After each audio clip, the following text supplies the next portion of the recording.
you need to see some things with your spirit that you cannot see with your senses. And the reason this is so important is because if you don't recognize where the enemy is attacking you the most frequently and ask God to give you insight into the places of your greatest vulnerability, you will spend all of your energy this year fighting battles that you could have avoided if you would have learned the lessons of last year. Y'all don't like this part of my sermon? Your soul cannot afford it. Your joy cannot afford it. Your peace cannot afford it. And I've got somebody on the inside that can show me where the attack is. Wouldn't it be cool if some of the battles that you fought last year, you could avoid this year? So you'd be singing, "This is how I fight my battles." And you're just sitting there. And they're expecting you to be swinging, but you're not fighting your battles by swinging. You're fighting your battles by staying away from the places. I know this is heavy for a party, but I gotta preach it, because God will not strengthen you for a battle that He did not call you to fight.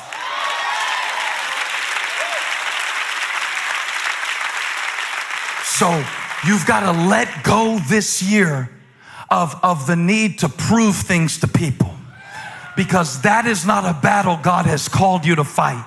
You've got to let go this year of trying to make up for things that are in the past and that God has already forgiven. That is not a battle God has called you to fight. It is over. It is gone. The old is gone. The new has come. You have got to ask the Spirit of God what areas to avoid. And I wonder if the Spirit of God is trying to give you information for the spiritual attacks that you're under. But you keep going to old places. And when he found out about it, not only was he mad, but he was determined to get rid of this guy, because Elisha was a problem. Elisha was a problem. Are you a problem for the enemy?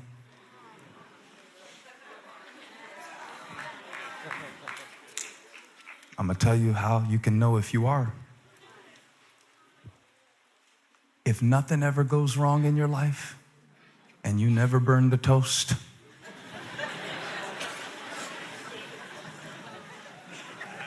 if everything is so nice and neat and orderly and you never face any kind of resistance, it means that the devil isn't threatened by you at all.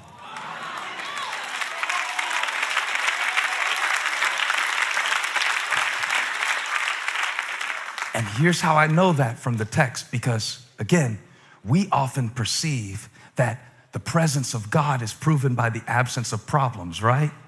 Wrong. Couldn't be more untrue. Because when Elisha was giving the word of the Lord to prevent the attack for the people of God, watch what the king did in verse 13. Go find out where he is. The moment that you begin to fulfill the purpose God created you for, the enemy will dispatch special forces. Raise your hand if you had some things happen this year that made you question if God even loved you. Raise your hand. Be honest enough to raise it. I suggest to you, keep it up. I suggest to you that the reason you had some of your problems is because you are such a problem for the darkness because of the light that you carry.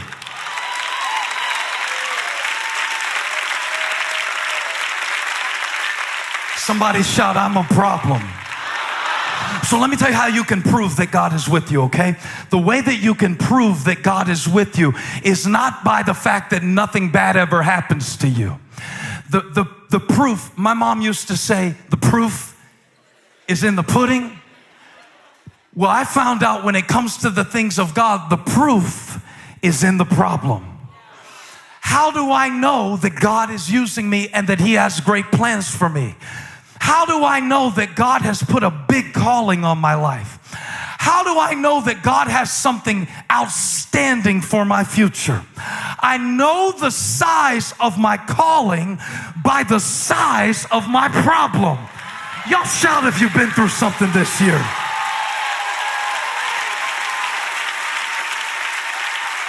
When Elisha started telling the king where to look for the attack, the king of Aram said, you gotta find him. He's a problem. The enemy sent special forces for you this year because you are right on the verge of breaking a generational curse and changing a bloodline.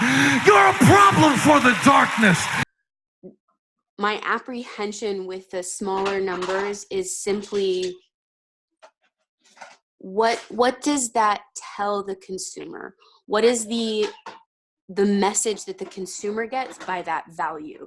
Because to me, if someone said you get a lifetime membership and this lifetime membership grants you a community for all the time and opportunity to radically change your perspective and your life and the way that you feel about yourself, it's only $100.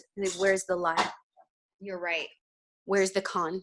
You're so right, Annalyn. You know what I'm saying? Oh, you're so right. Oh, I needed to hear it today. I needed to hear this today. This is like, you're right, because it's so low. They're like, where's the con? You're right. They're like, where's the lie? Yeah. Why are you lying to me? Right? Yeah. Like, you know, or, okay, fine. You mean that you're a cheap knockoff Coach bag, right? Like, so you're a knockoff. You're $100 for my lifetime because you're a knockoff. No, I'm not.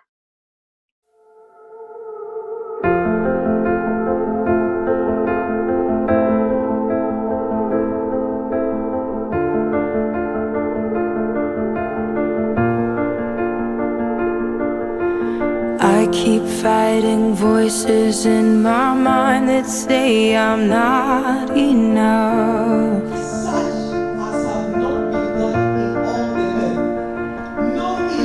Every single lie that tells me I will never measure up.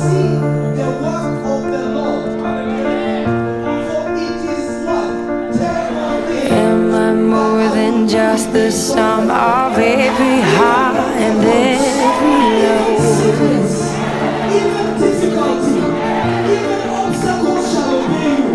Remind me once again just who I am, because I need to know.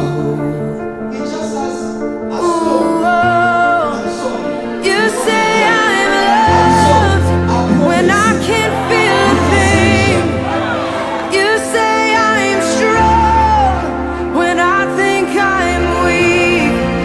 And you say I am held when I am falling short. And when I don't belong, oh, you say I am yours. And I believe, oh, I believe what you say of me. I believe the only thing that matters now is everything you think of me.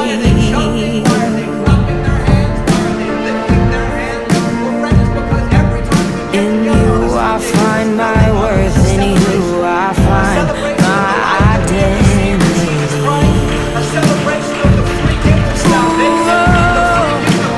You say I'm loved when I can't feel a thing.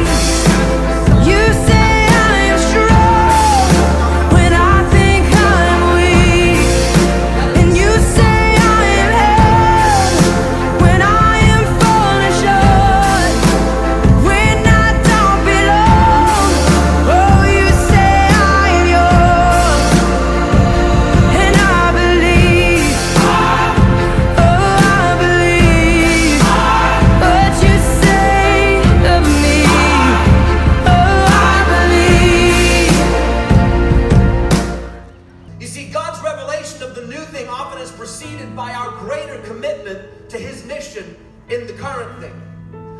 chapter 9 begins with Jesus sending out the 12 disciples on a mission to proclaim the kingdom of God and to demonstrate its power. In other words, he sends them out to announce the gospel, to announce the arrival of the kingdom, that God has began a brand new thing in Jesus Christ. He sent them out on a mission. After they came back from the mission, that's when they have the revelation that Christ is Messiah.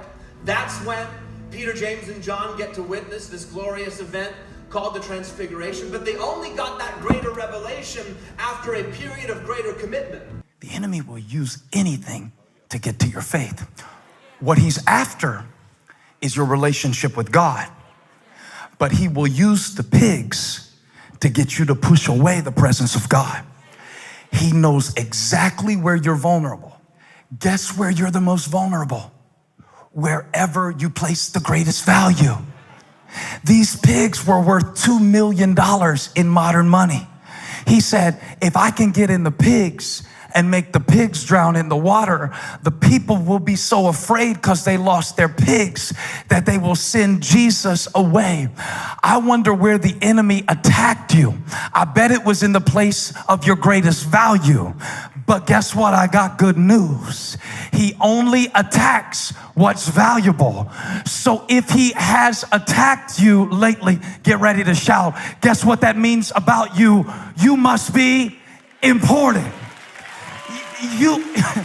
Oh God, the devil knows more about your destiny than you do.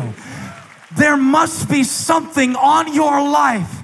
Can I preach this like God gave it to me? God said some of you are breaking generational curses and you don't even know it. And that's why it's been so hard. And that's why it's been so strong. And that's why it's been so dark. Because you're so strong and you're so positioned and you're so important to his purpose.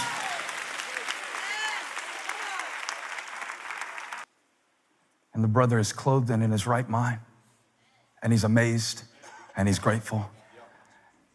And he wants to be on Jesus' team. So he's like, I'm going to come with you, all right? It's cool, I promise. No more of that cutting and chain breaking stuff. Let me keep the books. I see that guy you got, Judas. I don't think see, the devil knows the devil, I'm telling you. Let me be your treasurer. But something happened so strange to me. Because I just read in Mark 2 where Jesus called the disciples and he said, come follow me, leave what you know and follow me. And I'm gonna show you how to do something new for my glory. And they had the faith to go. And it takes a lot of faith to leave a situation you're familiar with. It takes faith to go. But Jesus did something kind of strange. He looked back at the man and he said, you can't follow me. Jesus didn't let him leave,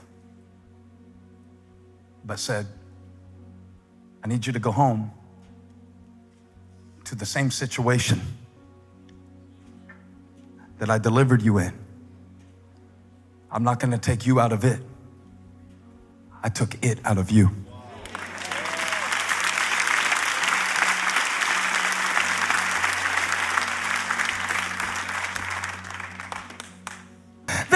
Somebody here today who is in a situation where you don't know how. God, I'm not smart enough. God, I wasn't trained for this. God, I've never been this way before. God, this is new to me. God, I feel like a rookie. God said from heaven, you don't have to know how when you know who. Take 20.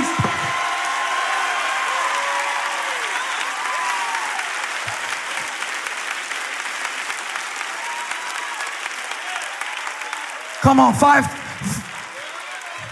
seconds, 4 seconds, 3 seconds, 2 seconds. Now let's praise him like we know who he is. He's the Lord of the harvest. The seed is mine, but the harvest is his.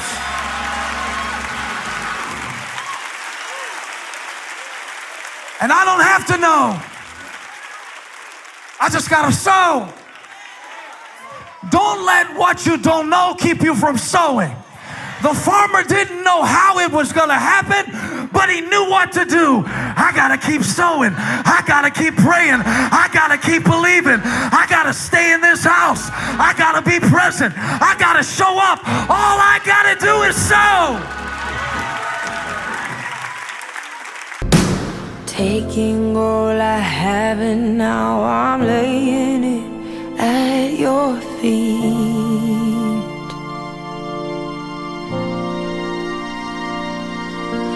You'll have every failure, God. You'll have every victory.